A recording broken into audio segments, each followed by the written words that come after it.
Paper billing की झंझट से पाएं छुटकारा।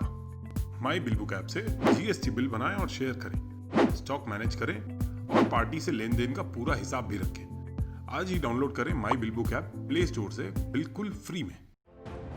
भारत ने यूएनएससी में पाकिस्तान की क्लास लगा दी। जी हां, भारत के विदेश मंत्री डॉक्टर एस जयशंकर यूएनएससी में आतंकवाद के खिलाफ अंतर्राष्ट्रीय सहयोग से जुड़ी एक खुली बहस के दौरान पाकिस्तान को आतंकवादियों को शह देने के लिए जमकर आड़े हाथों लिया। डॉक्टर जयशंकर ने चीन का नाम लिए बिना आतंकवादियों के खिलाफ वैश्विक कार्रवाई में बाधाएं खड़ी किए जाने की उसकी कोशिशों की निंदा की।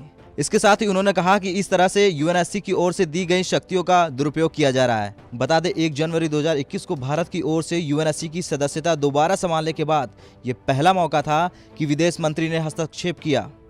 डॉक्टर जयशंकर ने कहा कि दुनिया के लिए ये आतंकवाद के खिलाफ जीरो टॉलरेंस दिखाने का वक्त है। पाकिस्तान का नाम लिए बिना विदेश मंत्री ने फोरम को बताया कि भारत किस तरह से आतंकवाद से कई दशकों से लड़ रहा है। जयशंकर ने आतंकवाद के खिलाफ लड़ाई में दोहरे मापदंडों के लिए कोई जगह नहीं बताई। उन्होंने कहा कि आतंकवादी सिर्फ आतंकवादी होते हैं, उनमें अच्छे और बुरे में कोई फर्क नहीं होता, और जो इसमें फर्क करता है वो सिर्फ और सिर्फ एजेंडा चलाते हैं। जो उनकी हरकतों पर पर्दा डालते हैं वो भी उसके जैसे ही गुनाहगार होते हैं। पाकिस्तान के संदर्भ में जयशंकर ने कहा कि आतंकवाद और ट्रांसनेशनल संगठित अपराध की पूरी तरह से पहचान की जानी चाहिए और इनसे सख्ती से निपटा जाना चाहिए। हमने भारत में 1993 मुंबई बम विस्फोटों के लिए जिम्मेदार आपराधिक सिंडिकेट को 5 साल मेहमान नवाजी मिलते देखा। विदेश मंत्री ने इस मौके पर आतंकवाद के खिलाफ 8 सूत्री एक्शन प्लान भी पेश किया। आतंकवाद के खिलाफ लड़ने की सबको राजनीतिक इच्छा शक्ति दिखानी होगी। इस लड़ाई में किंतु परंतु नहीं हो सकता। सभी सदस्यों को अंतर्राष्ट्रीय आतंकवादी विरोधी संधियों में अपने दायित्वों को पूरा करना चाहिए। आतंकवाद के खिलाफ लड़ाई में दोहरे मापदंडों के लिए कोई जगह नहीं होनी चाहिए।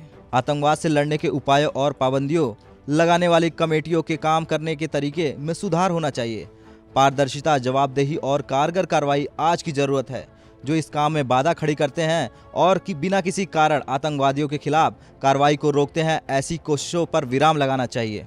हमें दुनिया को बांटने वाली और हमारे सामाजिक ताने बाने को नुकसान पहुंचाने वाली सोच को हतोत्साहित करना चाहिए। ऐसी सोच से कट्टरपंथ को बढ़ावा मिलता है। संयुक्त राष्ट्र प्रतिबंधों के लिए निजी व्यक्तियों और संगठनों को सूचीबद्ध करना और सूची से बाहर करना एक साथ होना चाहिए।